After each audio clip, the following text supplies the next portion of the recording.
قوم سوي الكيكة مثل معدلة، ودلل عيالك دلال مدللة، وحط بيض ويا شكر قبل الطحين، وخلي فانيلا بعطرها تجيب حتى التايهين، تنطنكها وتخفي رائحة الزفر، أو بالخفق زين نتمتع بالنظر.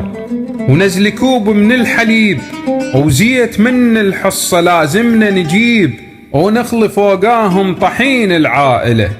بعد هاي الخطوة لازم نلتزم، لأن ظرف الباودر كلش مهم.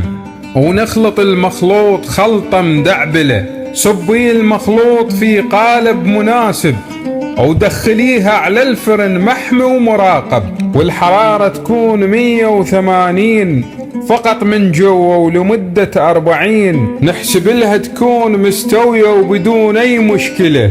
وعالتعب مشكورة ما قصرتي، لا أعظم إنجاز انت سويتي ترى، منو مثلك مبدع وقالب الكون، لأن أم بيته أصيلة معتبرة.